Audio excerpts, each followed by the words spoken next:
how's it going, guys? It's Saturday morning-ish, kinda. Watched velvethamma's video, put a request out there for everybody to, kind of explain where they came from in terms of how they got into the YouTube thing and the YouTube garage and all that kind of fun stuff. For me, it kind of started, well, it goes back a little bit further, but I'm not much of a computer person, pretty much don't even like them. A buddy of mine, was hounding me that I needed to get a computer. This was back in '09. So I did. He took me to the store, we picked out a good one, set it all up, and then got internet hooked up to it, and pretty much was just a major surprise to me on just what was all on there. And it wasn't too long after that, another buddy of mine's like, well, you gotta be in this Facebook thing. And it's like, well, what is that? And he got me going on that, and yeah, that was addicting.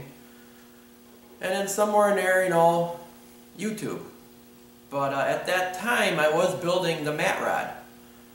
And the mat rod was probably the first vehicle, well actually it was the first vehicle I ever built using the help of the internet.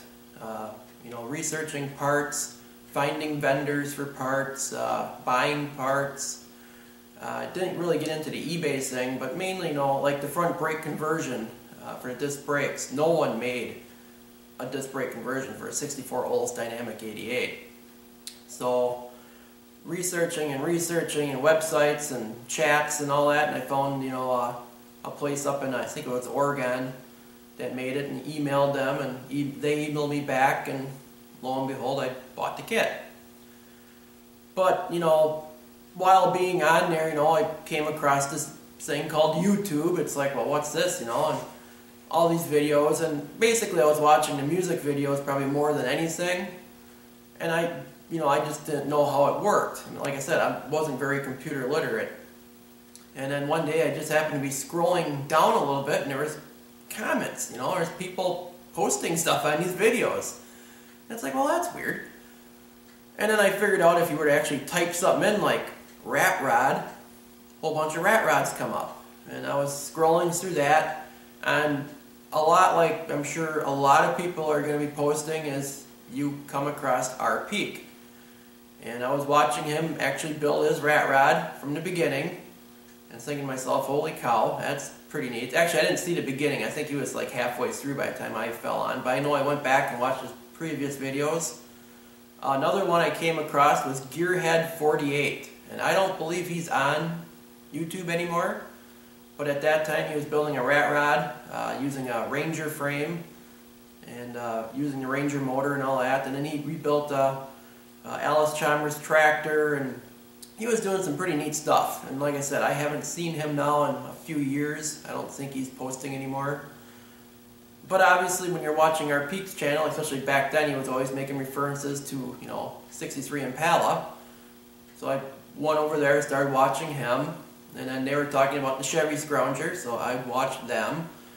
And I kind of figured it out, but I wasn't able to comment, and you had to, sign up for a YouTube channel. And I didn't know if I was ready or not for that, but I figured, well, what the heck. So I did. Still didn't really, get involved heavily. It wasn't until 2010, towards the end of the year. By that time I already had the mat rod on the road the whole summer, and I was putting together a 6.2 with a turbo on it, actually for orange peel.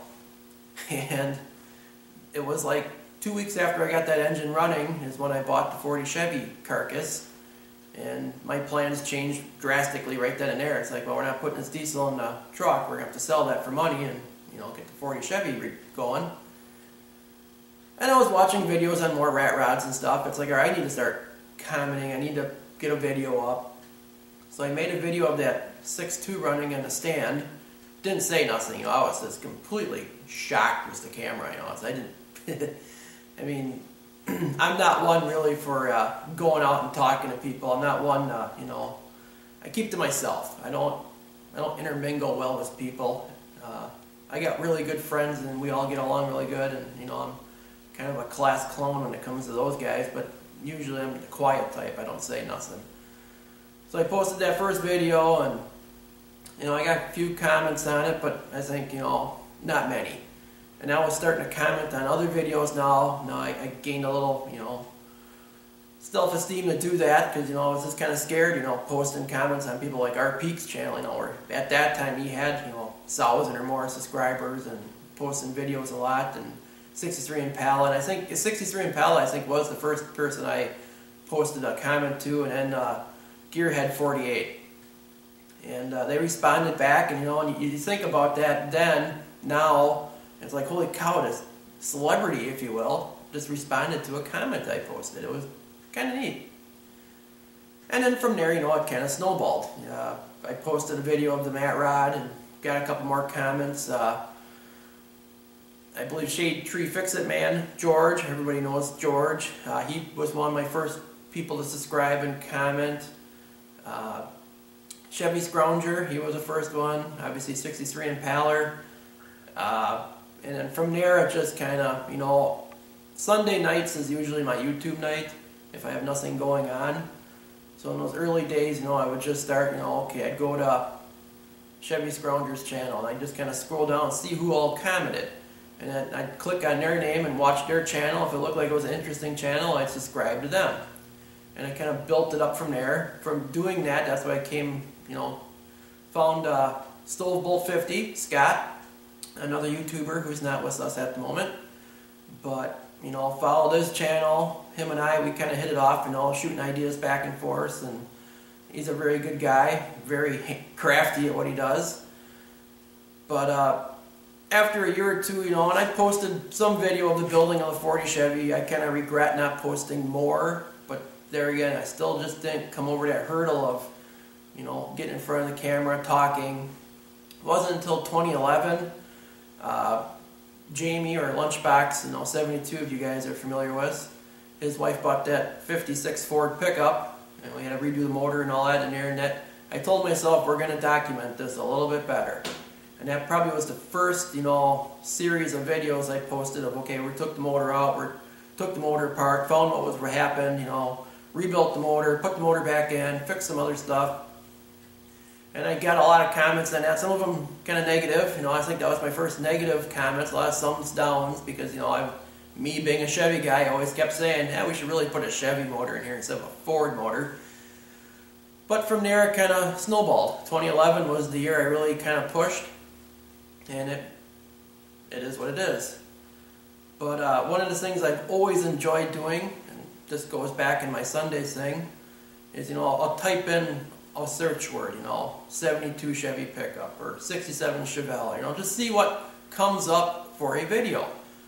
And I always like looking for that beginner, the guy who is first putting his videos on YouTube, because like me and everybody else, we all had to start somewhere. And I always wanted, to find those new guys, see if they're posting a video, see if it's something interesting, subscribe to them, and then start commenting to them. And so I know some of them, over the years, their channels have grown tremendously.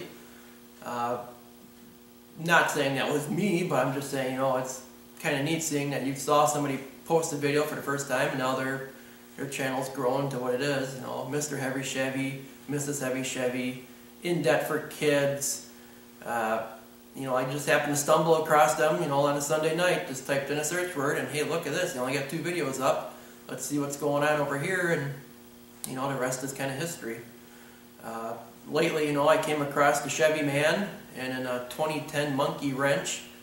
2010 Monkey Wrench is very new to the channel. Posted some really good quality videos and some neat, interesting stuff. It's just how it works, and it's addicting. Once you get going at it, it's hard to stop. And actually broke down and bought a real camera, and I'm using it right now.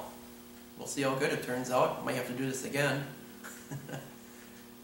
But that's kind of how it got started. That's how it happened. I take the camera along now a little bit more often.